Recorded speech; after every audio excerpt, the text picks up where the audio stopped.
Today we are very thankful to all the media persons, the media houses, both the print and electronic media that you are here to come to hear our side of the story.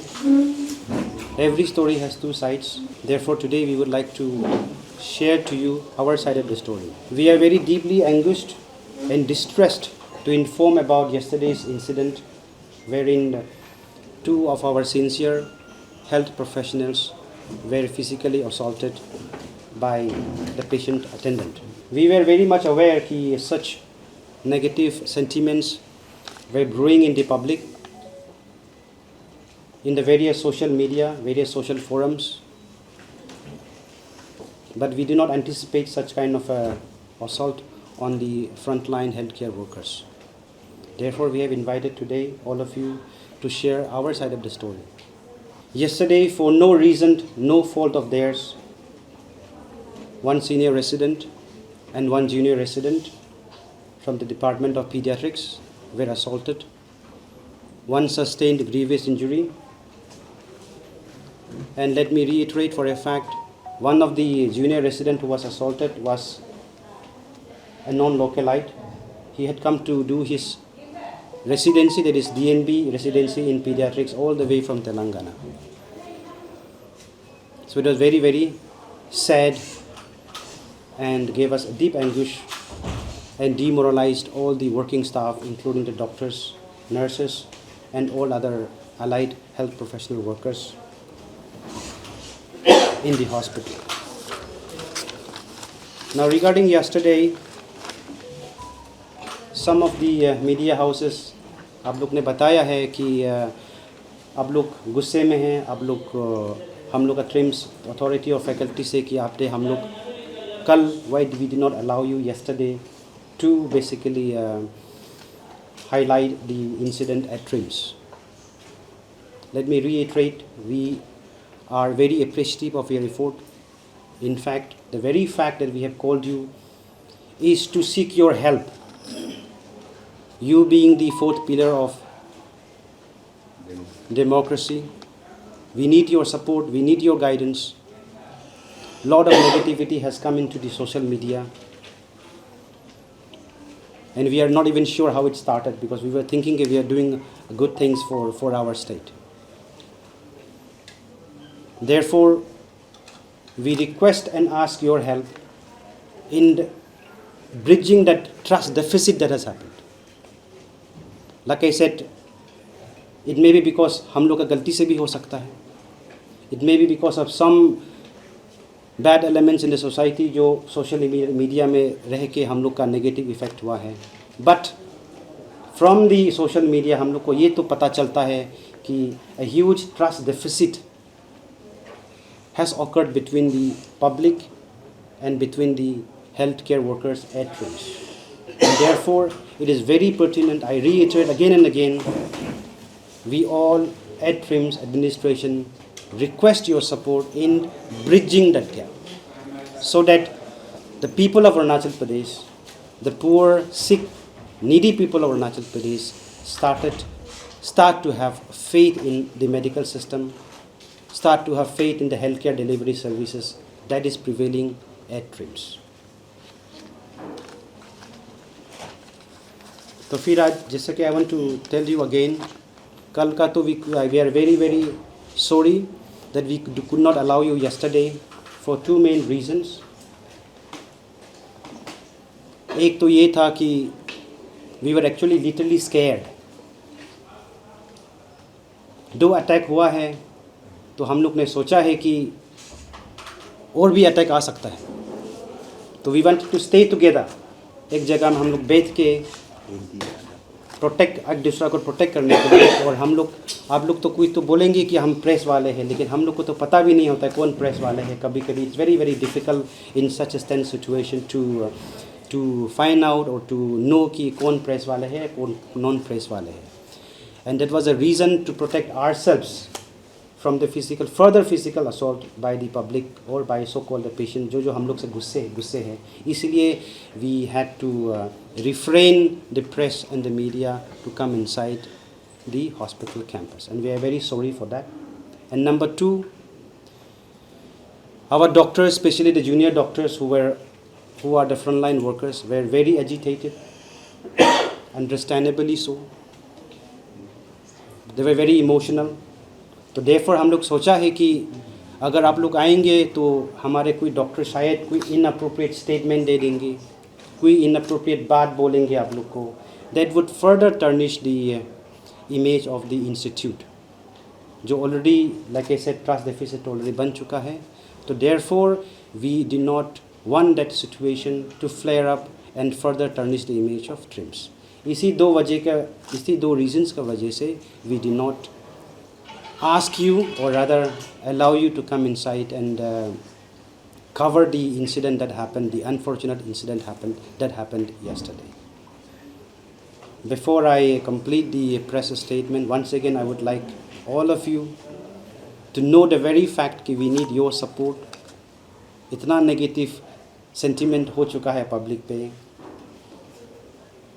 It is your responsibility, my responsibility, our responsibility. It's a collective responsibility of everyone to bridge that trust deficit. ऐसा माहौल create करना चाहिए.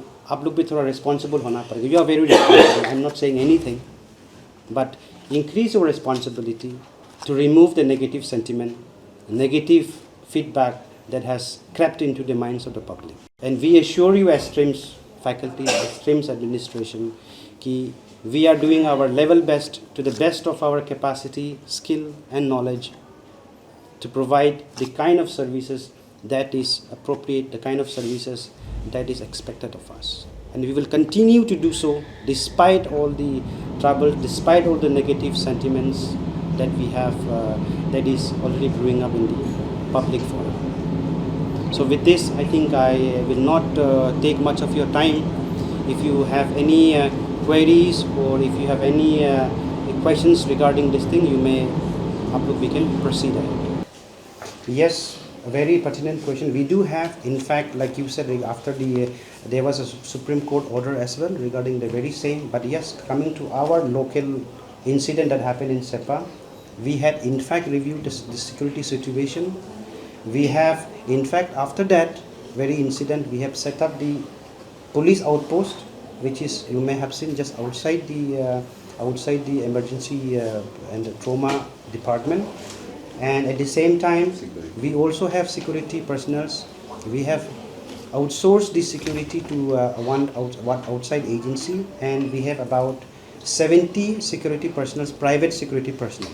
But I say 70 is very, very less for providing security within the hospital and within the premises of TRIMS, because 70 sunne mein bada hai 70, but 70 to they cannot be employed all the time. They have to be in shift.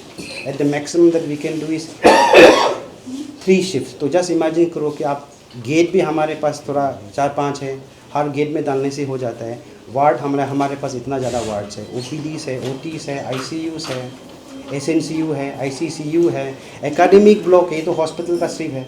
We have the academic block, director's office, we have the lecture halls. So basically, yes, we have already asked and placed in front of the government of Arunachal Pradesh to provide us more security personnel. Yes, the file is on the way, and we will intimate to you when, and we have on priority basis we have asked the government to increase, to give us another 80, so totally we have at least 150 security personnel. So talking about trust deficit, as you are seeking help from the state media to build, to bridge the trust absolutely. Among doctor fraternities, especially TRIMS and public. So I was reading some of your doctor fraternities comments expressing anguish over the state media, saying that we bent, doctor fraternity on a bad light. So do you think, the narratives now being created on social media against TRIMS, against doctor fraternity, as part of the state media is responsible for that narrative? A very pertinent question. It is the opinion of the doctors fraternity that to a certain extent, because all of us know we cannot be blind to what is happening in the social media. There will be few black ships everywhere in every organization. And similarly, I do believe कि आपके media houses में भी, electronic media houses में कुछ houses है जो without taking the due process of law, without taking the due legal proceedings in preview, आप लोग ने judgment दे देते हैं. To a certain extent, अभी डॉक्टर्स को क्रिमिनलाइज करके रखा हुआ है. कोर्ट आप लोग है, जज भी आप लोग है. I am like I said, please forgive me, I am not telling everybody, but few individuals from the media houses are doing it, and like I said, all of us know who are those people, but we have no hard feelings against them. We just request him or her to just retrospect, to just look at us, because we are after all human beings. We are like you. We are your brother, we are your sister, we are maybe we are your aunt, your uncle, your parents, whatever. Look at us as simple human beings. But despite that deficit in manpower, despite the deficit in human resource people, we are still trying to give our best of services. So this would be my last question, sir. From the public perspective, like you said, the trust deficit. Yes. I think there must be something gone wrong that the public are so scared to be treated as dreams.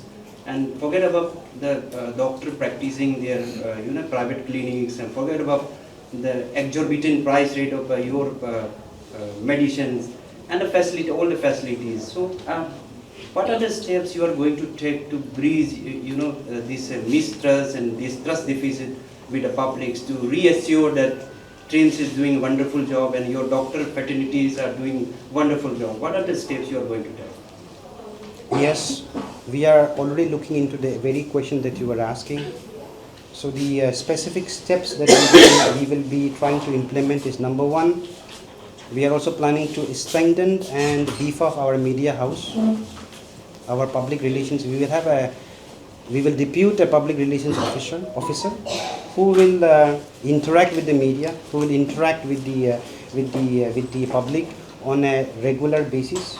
But we will exactly tell you on what frequency that individual will be interacting with you, number one. And number two, we have decided to provide help desk in the various OPDs.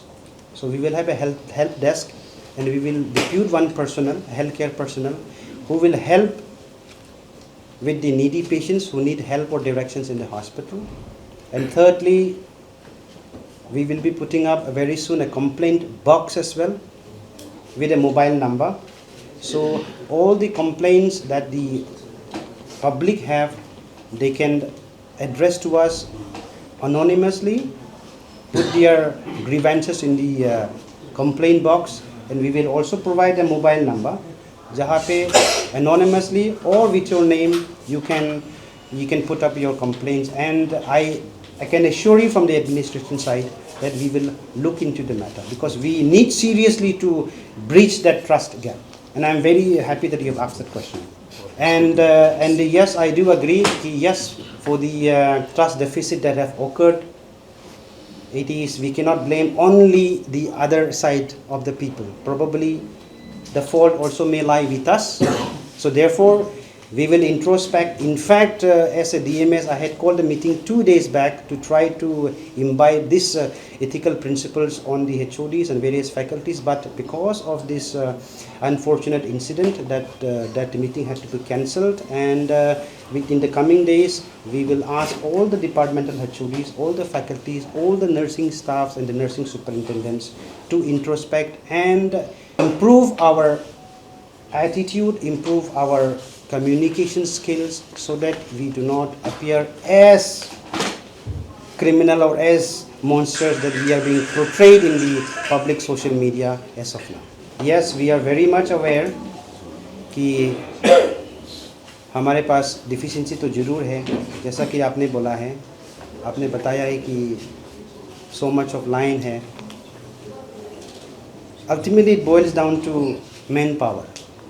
हमारे पास in fact कल हमारे पास minister साहब और secretary health भी था, तो when we उसमें in fact secretary discussion के बाद सेक्रेटरी साहब ने भी यही भी बोला है कि आप लोग इतना बेड 500 बेडेड हॉस्पिटल है, हमारे पास हार्डली 200 नर्सेस है जो वर्किंग नर्सेस, तो इट्स नॉट पॉसिबल. और हर नर्स, जैसा कि आपको बताया है वो तो 8 आवर शिफ्ट में होंगे। तो यानी कि अगर 200 में होने से divided by 3 we have hardly 60-70 at any point in time. 60-70 nurses to run ICUs, to run SNCU, to run ICCU, to run the wards, at the same time look after the OPDs. It is very, very difficult. Therefore, in fact, a directive they have been unofficial, they have told us to basically downsize the number of beds that we are operating. So from 500, most probably we don't have a choice unless we are provided with the adequate manpower, that is a nursing staff. It would be, we would be downsizing to a minimum about maybe 300 or maybe 290. But at the same time, I take this opportunity to thank our Honorable Health Minister and the the bureaucrats, especially our Health Secretary, Vivek sir. They have been with us in this hour of turmoil and strife. They have been with us yesterday without having lunch. They have tried to tell us their side of the story, how they have been helping us in controlling the public sentiments against us. So I take this opportunity to thank the Honorable Health Minister and the Health Secretary as well. But yes, regarding your thing, complaint box, we will definitely do it. Regarding the app, yes, we are in the work always. The streams, यहाँ पे तो ऐसा है कि everything is working because it's still not incomplete. You can see the building, the road, even the campus is not complete. So we cannot give you a surety. It's always work in progress. The apps are also work in progress. But definitely, what you suggested is a very good option. We will have to use the help of technology to make the experience of the visit of the patients who are visiting our hospital more comfortable. Yes, and then to add to whatever I have said, to जो sir ने जो पूछा है, the laboratory, regarding the laboratory services, we are also in the process of providing 24 hours services, sophisticated services, in addition to what is already running. That is by ASR. In addition to ASR lab, we are in the process of providing 24-hour services from our central lab, which will be headed by the Department of Pathology, Biochemistry, and Microbiology. So you want just want to know the yesterday story, or you want to know the back story जिसका पीछे से? कल का बता दीजिए, क्योंकि कल का जो हुआ था. Okay. So you want the side, the main story, background story as well. The background story, how that assault led to Dr. Likha Suraj, he is the faculty, Likha Raju, he is the faculty from the Department of Surgery, where the background story happened. Let him narrate the background story, and thereafter, the yesterday's event, I shall tell you. Please. Good morning, everyone. So, my name is Dr. Likha Raju. I am an assistant professor in the Department of General Surgery. So, I'll give a brief. So, कल जो incident हुआ है वो कैसे शुरू हुआ, मतलब from the जब से पेशेंट को देखा. सो थोड़ा सा समरी बता देगा आप लोग.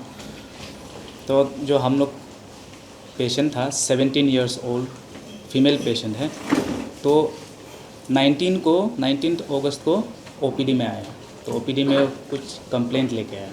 तो कंप्लेंट था कि पेरीएनल स्वेलिंग. ठीक है, तो पेरीएनल रीजन में एक स्वेलिंग है. तो उसको क्या कि यूजुअली वैसे स्वेलिंग होने से फिर उसको हम लोग प्रोक्टोस्कोपी करते हैं. Proctoscopy examine that part. तो ऑन एग्जामिनेशन तो हम लोग को मिला कि एक एनल टैग जिसको हम लोग सेंटिनल पाइल होता है. तो सेंटिनल पाइल तो वी डिवाइड करते कि 6 o'clock 12 o'clock ऐसे डिवाइजन होता है. तो 12 o'clock में तो पीछे साइड, तो 12 o'clock में था. तो उसको ऐसा था कि तो एरिया देखने में ज़्यादा बड़ा नहीं था. तो उसको हमने क्या किया कि वो एडवाइस पेशेंट को कि 2 ऑप्शन दिया.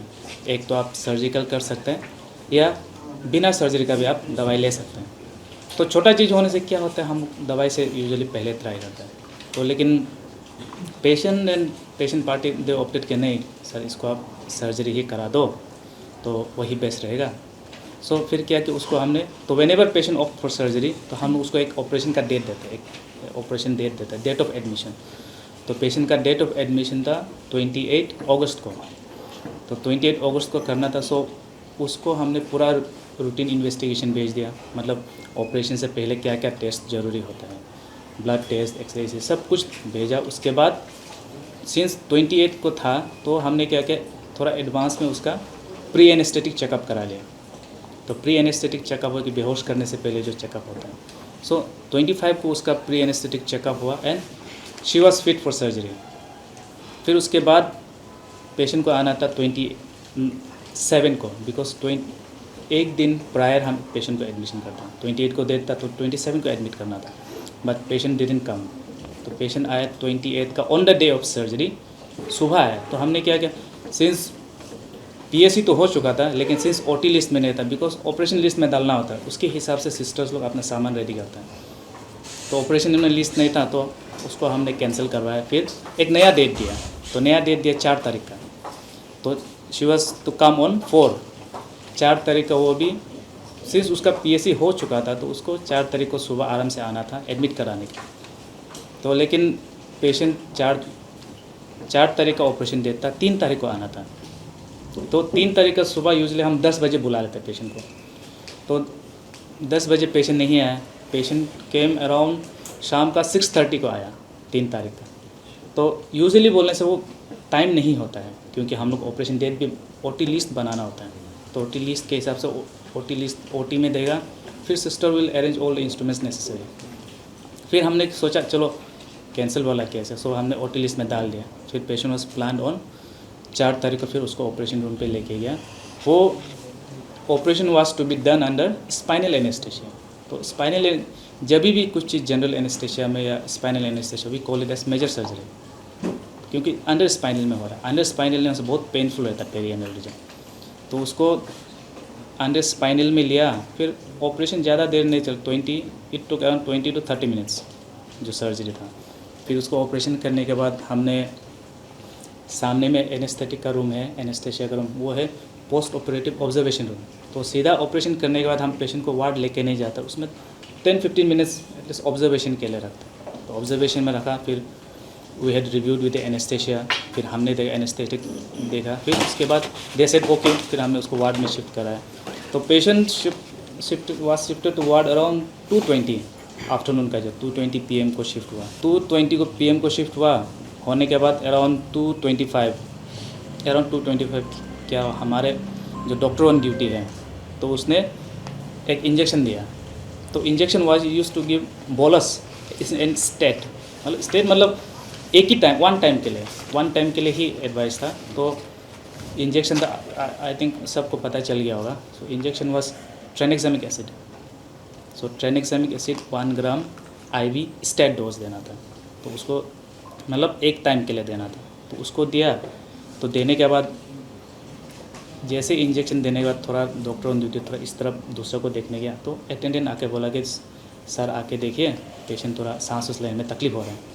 सो उसको अटेंड किया and luckily at that time we were all there at that time जब शुरू हो रहा था। तो वाइटल्स वगैरह चेक किया, BP फॉल हो रहा था, पल्स कम होने लगा था, प्यूपिल ज़्यादा रिएक्शन नहीं था। तो we found it was an anaphylaxis, जो उसका रिएक्शन है। तो give all the necessary things जो उस समय पे करना था किया। फिर we call the anaesthesia usually, क्योंकि पोस्ट एनेस्थेटिक है। So in that case so we call the anaesthesia came around within 5 minutes from the OT, क्योंकि ये बिल्डिंग वो बिल्डिंग बहुत दूर है OT से आना और यहाँ से आना। तो we call the anaesthesia, they arrived और we are thankful to the anaesthetic department कि they came in time. Around within 5 minutes they came, they intubated the patient. यहाँ से पाइप लगाया, क्योंकि ऐसे टाइम पे खुद से सांस लेने में तकलीफ होता है। सो पाइप लगाया, इंट्यूबेट किया। उसके बाद वहाँ पे जो नेसेसरी चीज़ें सलाइन वलाइन लगाना, कैनुला एक्स्ट्रा लगाना वो किया। उसके बाद patient was shifted to ICU। So ICU में पेशेंट इंट्यूबेट करने के बाद ICU में पेशेंट को शिफ्ट किया। शिफ्ट करने के बाद इन दी ICU आफ्टर इंट्यूबेशन वाइटल्स हमने देखा, वाइटल्स सब विद इन नॉर्मल रेंज में था, बट इतना पेशेंट इतना भी नहीं था कि उसको इमीडिएटली एक्सट्यूबेट कर पाए। सो अंडर ओवरनाइट पेशेंट को हम एक्सट्यूबेट करके रखना पड़ा in the ICU by the help of anaesthesiologist. So on the next day 5 तारीख को अराउंड 9:40 AM में सो फिर एनेस्थेटिक डिपार्टमेंट ने डिसाइड किया कि विल एक्सट्यूबेट। अभी चलो हो गया, अभी टाइम है कि पाइप को निकाल देना है। सो पेशेंट वाज रिस्पॉन्ड कर रहा था। तो पाइप को निकाल लिया, उसके बाद थोड़ा थोड़ा पेशेंट को कुछ फ्लूइड्स वगैरह कुछ थोड़ा अलाउ किया। फिर वी ऑब्जर्व करने के बाद फिर कार्डियोलॉजिस्ट आया, हमारे कार्डियोलॉजिस्ट, फिर ऑप्थेल्मोलॉजिस्ट, आई डिपार्टमेंट आया, फिर न्यूरोलॉजिस्ट आया। So we call all and we are very thankful to the cardiology department, anaesthetic, eye department and to the neurologist. So सब ने आया, सब एसेस किया। सो कार्डियो में भी कार्डियो वाले ने कुछ इको वगैरह किया, तो उसमें कुछ डिजीज़ मिला, सो उसके लिए कुछ मेडिसिन चलाया। फिर आई वाले उस टाइम पे आया। So at that time patient didn't have any complaint of with eye problem. तो न्यूरोलॉजिस्ट को हमने बुलाया, फिर जो मेडिकेशन ज़रूरी था वो शुरू किया है। फिर 8 तारीख तक जो, क्योंकि because I am going to tell every detail, क्योंकि आप सबको इंसिडेंट को पता हो ही गया। So on the day of 8 तारीख को फिर क्या हुआ, पेशेंट कंप्लेन की दिखाई नहीं दे रहा है, तो कुछ दिख नहीं रहा है। सो उसमें भी हमने फिर our team cardiologist, neurologist, I, they were all monitoring, वो हर दिन विजिट करा। फिर हमने लेकिन न्यूरो को फिर दोबारा बुलाया, न्यूरो मैडम भी आए, फिर मैम भी देखा, फिर आई वाला भी देखा। फिर बोला कि उस टाइम पे ऐसे स्पेसिफिक कुछ ऑब्वियस कोज तो दिख नहीं रहा है। तो लेकिन फिर न्यूरो वाला भी बोला कि न्यूरोलॉजिस्ट ने बोला कुछ इन्वेस्टिगेशंस है जो करना है, बट एट दैट टाइम तो वो इन्वेस्टिगेशन भी ऐसे है कि वो पेशेंट को थोड़ा मोबिलाइज नहीं कर पा रहा था। तो इसलिए हमने बाकी जितना ज़रूरत इन्वेस्टिगेशन हो सब किया है, बट एट दैट टाइम जो थोड़ा बाद में कर सकता था, after the patient get stable, so उसको हम अभी तक थोड़ा रोक के रखा है आफ्टर पेशेंट फुल्ली रिकवर होने तक। So until now the patient is still recovering and further investigation जो कुछ टेस्ट करना था, and we are further will do the test but once the patient is stable. And regarding the drug reaction we have already, जो department वाला जो concern department है उसको हमने इन्फॉर्म किया है, मैडम को भी इन्फॉर्म कर, and they are doing the part, and administration भी अपना काम कर रहे हैं। वो सेम बैच का जो मेडिसिन है, मेडिसिन का एक बैच में आता है, वही मेडिसिन को सेम बैच वाला हम लोग we have already directed the pharmacy जहाँ से लिया है to basically stop issuing, seal it and then hand it over to the CMS office, ताकि we can do the further investigations. And moreover, from what I hear, वही दिन operation में, हमारे दिन में बहुत सारे ऑपरेशंस होते हैं, around I think that day we did around 12 operations that day, and ये वाला ऑपरेशन वाज द 6th जिसमें वही सेम मेडिसिन को दिया गया था, 6th केस था। तो उसके पहले 5 केस को भी we had given the same injection, tranexamic acid, which is given routinely, used very often by Department of Surgery as well as the Department of Gynecologist. तो therefore this, like जैसा कि हमने I reiterate again, 5 केसेस, ये case का पहले same drug को हम लोग दे चुका था। अनफॉर्चुनेटली द 6th केस में ये रिएक्शन हुआ है, लेकिन after that we have stopped using that batch and we have sealed the drugs. Okay, now coming to the that was the background. Now coming to what happened yesterday.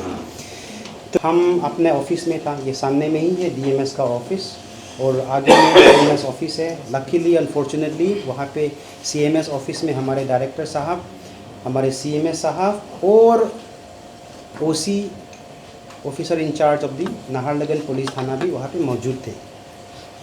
तो around 10:30 ना 11 o'clock, I am not exactly, I am not sure of the time, हम लोग वहाँ से frantically एक nurse ने call आया कि वहाँ में एक वार्ड में प्रॉब्लम हो रहा है। तो वी ऑल रन डाउन।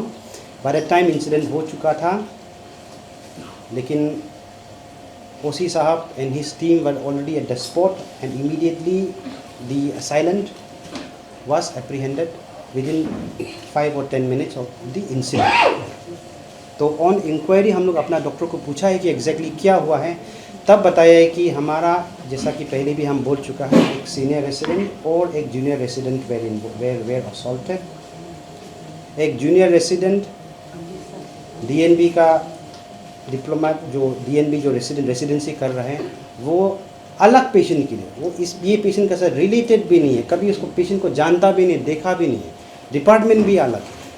तो वो जाके अपना कोई पेशेंट, वो पीडियाट्रिक्स का डिपार्टमेंट है, पीडियाट्रिक्स का JR है, ये इंसिडेंट हुआ पीडियाट्रिक्स यानी कि चाइल्ड, बच्चा लोग जो देखते हैं, ये इंसिडेंट सर्जरी में हुआ है। तो चाइल्ड्स डिपार्टमेंट का वो एक जेआर अपना पेशेंट को देखने के लिए वहाँ पे गया है वार्ड में जाके पेशेंट को देख के हाथ धोने के लिए निकला है, वहाँ में देख के तब पीछे से आके कोई अनजान आदमी, stranger with whom he had absolutely no interaction, whom he doesn't know at all, वो आके पीछे से दुमदाम मतलब एक बड़ा रोड से, आपने अगर देखा है तो फेसबुक सोशल मीडिया में भी देखा होगा, इतना पीता है कि वो रोड बेंड होने तक पीता है। तब पीते समय हमारे सीनियर रेसिडेंट है, वो हमारे ही लोकल है, निशी ही डॉक्टर ही है, वो सीनियर रेसिडेंट है। सीनियर रेसिडेंट यानी कि जो एमडी ख़त्म करने के बाद, जूनियर रेसिडेंट जो है स्पेशलिस्ट करने वाले, सीनियर रेसिडेंट मतलब स्पेशलिस्ट जो ख़त्म किया हुआ है।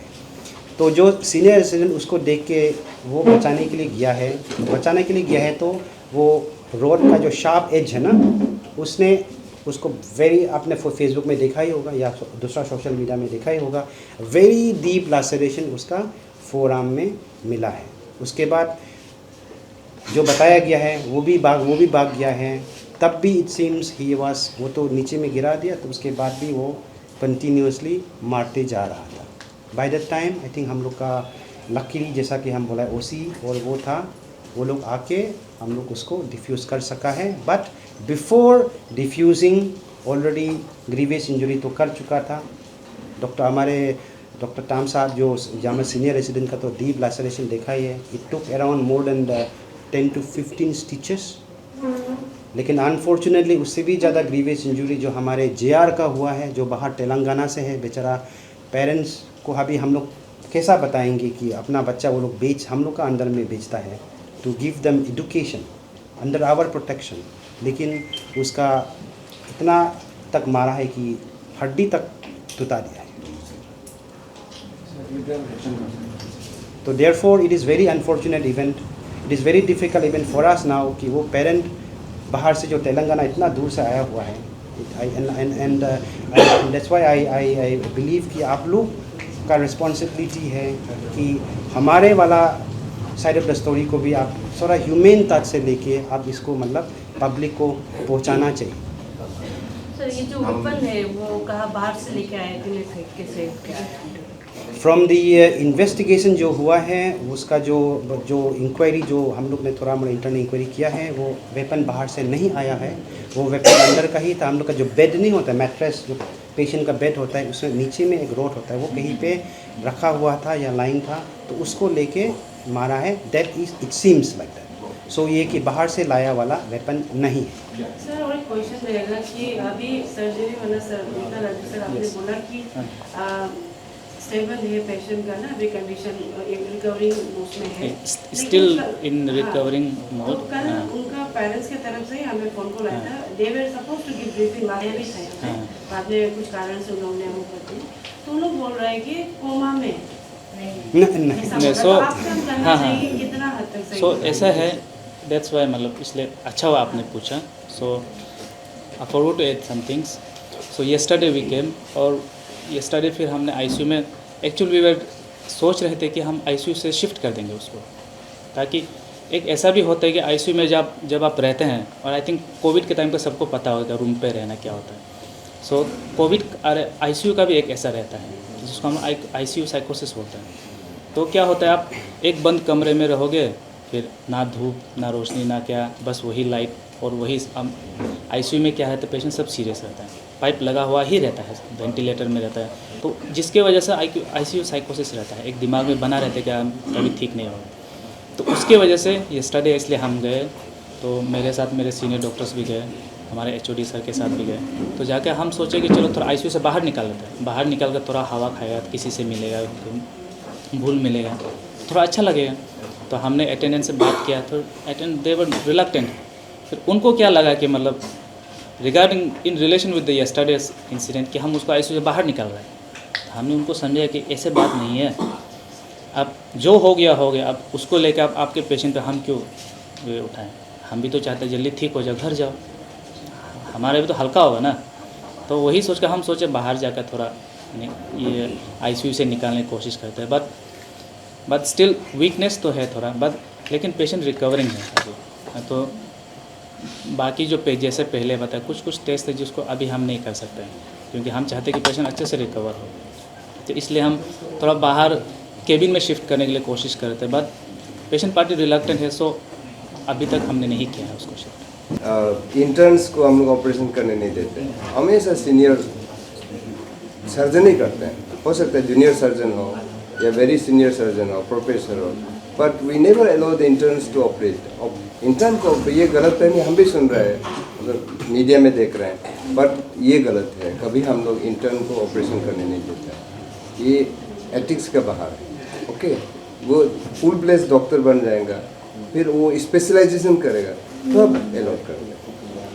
उसका आपको adding to your question, I believe कि ये सिचुएशन ऐसा हुआ होगा कि हमारे पास, जैसा कि हमारे Assist कर। रंजन सर ने बोला, असिस्टेंस होता है, Help senior consultant, junior consultant, उसके बाद द रेसिडेंट्स ना, ठीक है। तो उसमें जूनियर कंसल्टेंट जो है वो बोला होगा कि हमने शुरू कर दे, उसको शायद आपने वो मीडिया वाले ने सॉरी द पर्सन जो वो था वो मिसकंस्ट्रू किया होगा, मिस इंटरप्रेट किया होगा। इट्स वेरी अनलाइकली कि हम लोग ने जैसा कि DMS नंबर 2 ने आपको क्लियरली बताया गया है, इंटर्न्स और ट्रेनीज को तो हम लोग किसी को डायरेक्टली ऑपरेट तो हम लोग करने नहीं देता है। Very clear. Coming back to I will just give कि why indication I will just explain, and rest of the medication part, दवाई का बाकी पार्ट मैडम बोल देंगे। हाँ, तो मैं दवाई के बारे में बताता हूँ कि हमने क्यों इंजेक्शन दिया। वो इंजेक्शन तो ट्रेनेक्सामिक एसिड क्या होता है कि वो जब हम इंजेक्शन देते हैं तो कुछ कभी कभी कुछ पार्ट्स ऐसे रह जाते हैं जिसको हम पूरी तरह सिलाई नहीं कर पाते हैं। तो ऐसे कुछ पार्ट्स है, ऊज बोलते हैं जिसको, थोड़ा दबा के रखा फिर थोड़ा सा ब्लड निकलता ब्लड है। निकल रहा है, तो उस पार्ट में हम क्या करते हैं, ट्रेनेक्सामिक एसिड देते हैं। So according to trauma protocol और बहुत सारे क्लिनिकल ट्रायल्स और हमारे टेक्स्ट बुक के हिसाब से भी, तो ऐसे है कि जब अगर हम इंजेक्शन को कंटिन्यूस देने से तो हम डोज कम करते हैं, लेकिन अगर हम 1 स्टेट दे रहे हैं तो विदिन 8 आवर्स, ट्रॉमा का भी है नियम है ATLS जो होता है, सो विदिन 8 आवर्स आप ट्रेनोस्टेट काम आता है। सो उस पेशेंट का भी ऐसा है कि पोस्ट ऑपरेटिव ट्रेनेक्सामिक एसिड 1 ग्राम स्टेट देना था, एक बात देना। तो ऐसे है कि कभी कभी ऐसा होता है कि पाइल्स जो होता है, तो coming to this patient, to that patient, तो उसका भी ऐसा ही था कि बाहर से दिखता छोटा है, क्योंकि जो हम एनल स्फिंक्टर बोलते हैं, जहाँ से हम हर चीज़ को कंट्रोल करते हैं, कब जाना है कब नहीं जाना है, तो उस चीज़ को क्या मसल कंटेन करके रखते हैं। लो जब हम स्पाइनल देते हैं तो स्पाइनल देने से क्या होता है, सब रिलैक्स हो जाता है, आपका सब ब्लैडर से सब रिलैक्स हो जाता है। तो उसमें क्या होता है, वहाँ नीचे वो चीज़ भी रिलैक्स हो जाती है, कभी कभी अंदर हिडन रहता है, तो हिडन रहने से फिर बल्ज होकर बाहर आता है। तो उनका ऐसा था कि थोड़ा सा था, बाहर से दिखने में छोटा था, लेकिन जब एनेस्थीसिया रिलैक्स हो जाता है तब थोड़ा ज़्यादा बल्ज है। सो रिगार्डिंग दैट तो हमने क्या किया कि स्टेट चलो 1 ग्राम स्टेट ऑर्डर देते, ऐसे नहीं कि कंटिन्यू करना है। तो रिगार्डिंग विथ थोड़ा सा ऊज हो सकता है, और वैसे भी उस ऑपरेशन में करने के बाद थोड़ा सा कुछ कॉटन वॉटन लगा कर रख देते हैं कंप्रेशन करने के। सो रिगार्डिंग दैट तो हमने इंजेक्शन ट्रेनेक्सामिक एसिड लगाया। तो जहाँ हमें लगता है कि मतलब थोड़ा ब्लीडिंग हो सकता है ऑपरेशन के बाद, तो वहाँ हम इंजेक्शन ट्रेनेक्सामिक एसिड दे देते हैं। क्योंकि उन लोगों ने ये कहना था वो इंजेक्शन के बाद में अनकॉन्शियस हो गया, उसके तो उठा ही नहीं कहना था, इसीलिए मैंने regarding just 1 minute, regarding this anaphylaxis तो हो सकता है, बट देन हमारे पास दी फार्माकोविजिलेंस ऑफिसर है जो ये सब ADR she is a very senior basically pharmacist. She has done her masters MSc in master in pharmacology or pharmacy. So therefore ये हम लोग का साथ attached ही है। She is the pharmacovigilance officer who will comment on the ADR यानी कि adverse drug reaction, यानी कि जो भी complications drug का वजह से होता है। So नदम यही आपको कुछ ये है तो आप प्लीज़ बता दीजिए। Roles and responsibility of the ADR adverse drugs reaction reporting centre में फार्माकोविजिलेंस का क्या है, मैं थोड़ा सा आपका जरिए मैं मैसेज पास करना चाहती हूँ। At the very beginning 4th of September this month when this incident occurred, जब ये रिएक्शन जो occur हुआ था, डॉक्टर जार्जे सर्जन डिपार्टमेंट जो हमको मैसेज कॉल करके हमको रिपोर्ट किया था और टेक्स्ट भी किया था कि मैडम पे ड्रग्स रिएक्शन हुआ है, आप कलेक्ट कर लो बोल के। तो एट द मोमेंट हम लोग का डिपार्टमेंट से टीम जाके उसको कलेक्ट किया और हम रिपोर्टिंग भी कर। और ये एडवर्स ड्रग्स रिएक्शन क्या होता है, हम आप लोग को थोड़ा सा बताएगा कि रिएक्शन जो हम लोग क्या क्या चीज़ को रिपोर्टिंग, एडवर्स ड्रग्स रिएक्शन जो क्या होता है, रिएक्शन जो है कि एडवर्स रिएक्शन जो है कि आप जो भी मेडिसिन लेता है, फॉर एग्जांपल पैरासीटामोल आपको आप हेडेक के लिए लेता है या फिर नहीं तो फीवर के लिए लेता है, लेकिन उसको ट्रीट नहीं करके जो डिफरेंट डायरेक्शन में लेके जाता है। फॉर एग्जांपल आप पैरासीटामोल को लेने का बाद आपका पूरा बॉडी स्वेलिंग हो गया और आपका आई विजन पावर जो लॉस हो गया, या फिर आपको पूरा इचिंग रैशेस, पूरा खुजली, बदन लाल लाल हो गया, इसको बोलता है ड्रग्स रिएक्शन। हाँ, तो ड्रग्स रिएक्शन क्या चीज़ है, उसको वो किसको भी हो सकता है, किसी को भी हो सकता है। तो इसको हमको रिपोर्ट करना है, हम आपको थोड़ा बताएगा उसको। और मैं ये आपका मीडिया का जरिए में जितने भी हम जो मेरा वॉइस को मीडिया को सुन रहा है, मेरा हेल्थ केयर प्रोफेशन जितने भी अभी स्टेट में है, हमारा फार्मासिस्ट हो, नर्सेस हो, लैब टेक्नीशियन हो, और जितने भी डॉक्टर, जितने भी हेल्थ केयर प्रोफेशन, आप लोगों से मैं इसका जरिए में आप लोग को मैसेज पहुंचाना चाहती हूँ। जो भी related report all kinds of adverse drugs reaction like non, unknown, serious, non serious level and non negative. Non क्या बोलता है, ऑलरेडी हमको पता है लेवल में। फॉर एग्जांपल पैरासीटामोल में फॉर एग्जांपल लिख के रखा है ऑलरेडी सैंपल में कि उसको वार्निंग बोलता है। वार्निंग आप लोग देखा होगा कि जब आप मेडिसिन से और जब आप ड्रग्स स्टोर से जब परचेस करते हैं, उस पर रेड कलर का एक वार्निंग लिख के रखा होता है ना, उस पर लिखा होता है कि आप ये मेडिसिन को खाने से हो सकता है बोल के ना, तो उसको बोलता है नॉन। अननोन बोलता है, उस पर लिख के नहीं रखा हुआ होता है, उसको अननोन बोलता है। आप खाने का बाद इस पर लिख के नहीं रखा है, आपको ओकर हो गया, उसको बोलता है नॉन। और सीरियस एग्जांपल बोलता है कि आपको वो मेडिसिन को लेने के बाद में आपको टोटली आपका आई पावर जो आप लॉस हो गया और आपको लाइफ टाइम वो वापस नहीं आएगा, और आपका किडनी फेलियर हो गया और पेशेंट जो डेथ हो गया, उसको बोलता है सीरियस केसेस। और नॉन सीरियस केसेस जो क्या है, आपको थोड़ा सा बस इचिंग हुआ है, प्रोसेस हुआ है ना, थोड़ा सा उसको खाने का बाद में, और हमको थोड़ा सा नाउजा वोमिटिंग होता है, उसको बोलते हैं हम नॉन सीरियस। ये समझता है ये पेशेंट का सेंटिमेंट और पब्लिक का सेंटिमेंट हम समझता है। हम तो यहाँ पे I am here as an administrator. As an administrator हम लोग तो कभी भी हॉस्पिटल बंद करो हम लोग तो कभी साथ में नहीं दिया है और देगा भी नहीं है as an administrator. But this is ये जो कंक्लूजन जो हुआ है, that is the collective opinion of it seems 4 associations, doctor affiliated associations, TRIMS faculty association, APDA, IMA और trained nursing association of Arunachal Pradesh. ये 4 associations which are affiliated to the health care system, वो लोग ने independently वो लोग decide किया है कि basically when there frustration public लोग को जानने देने के लिए कि वी आर हर्ट, तो इसका बारे में I think the bodies will be able to comment much better than I do, because as an administration we are not purview to the strike or the suspension of routine medical services. Adding to this question, what you have बोले वाले थे, because हुआ है, it's like very unfortunate. Yes. Thank you once again. क्योंकि आप इनका जब सवाल का जवाब देंगे, एक क्वेश्चन स्ट्राइक हुआ है कि क्योंकि आप एडमिनिस्ट्रेटर हो, फ्रेंच ना, तो एक एसेंशियल सर्विस मेंटेनेंस स्कीम और एसेंशियल सर्विस सेक्टर में आ गया, आप सर्विस सेक्टर में है, इसमें गवर्नमेंट एंड वर्कर्स के एक्सपेक्टेशन को किया जा सकता है।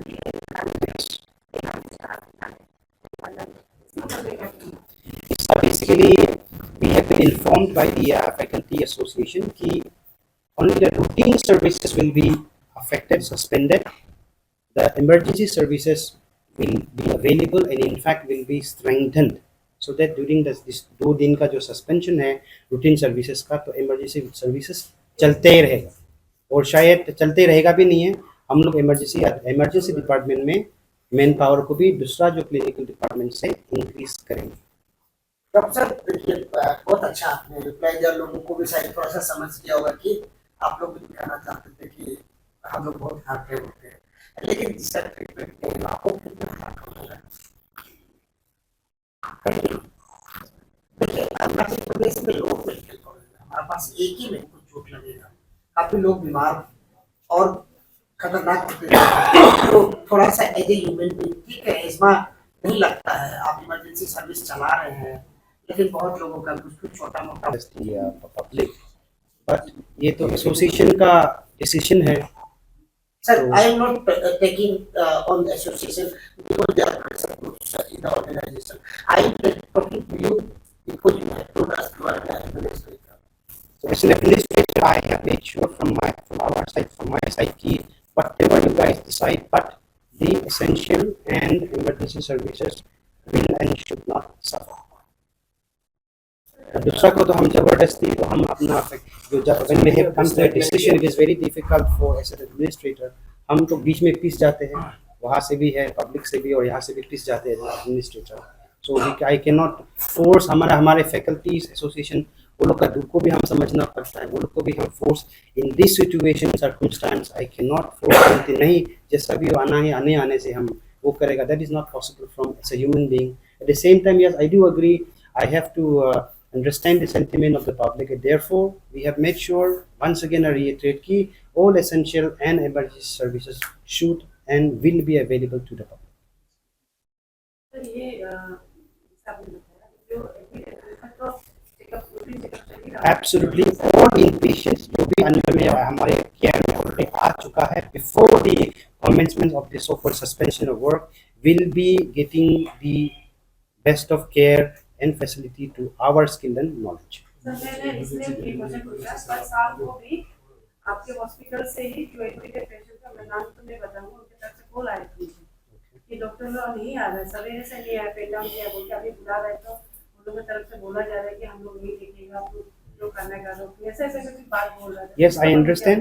Yeah, the same complaint as a DMS हमको भी ये सेम आपको जैसा है हमको तो बहुत बार आया है, but yesterday we regret to inform you कल basically all the doctors were till 7 o'clock.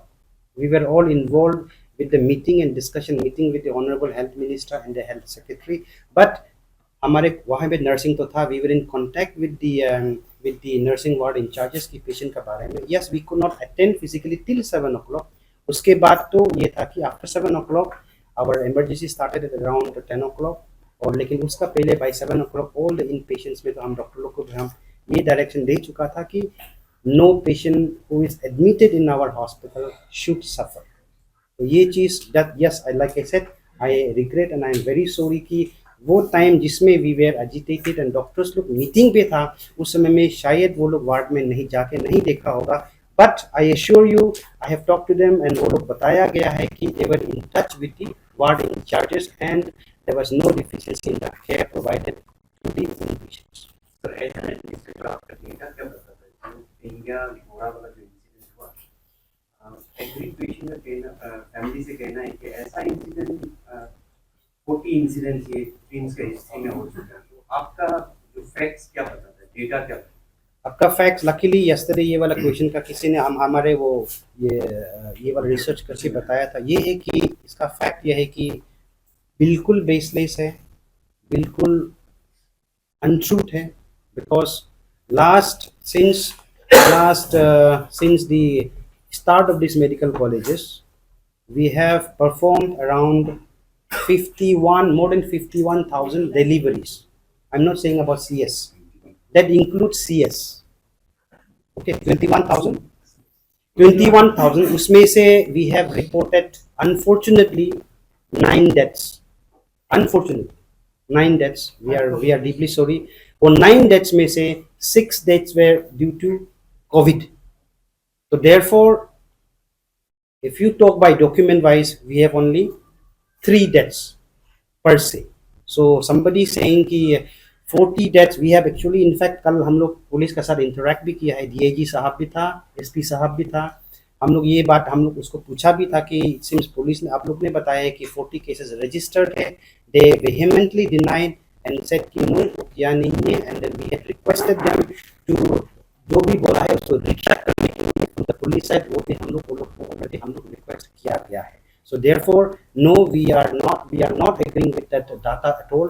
Only like I said 9 deaths of the 21,000 deliveries per LSCS cesareans, 21,000 cesareans, 51,000 total deliveries. So therefore, उसमें से 9 deaths, of which 6 during COVID time due to COVID-related mortality. Therefore, only 3.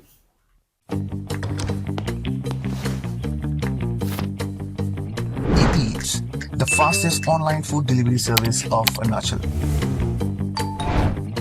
Download the app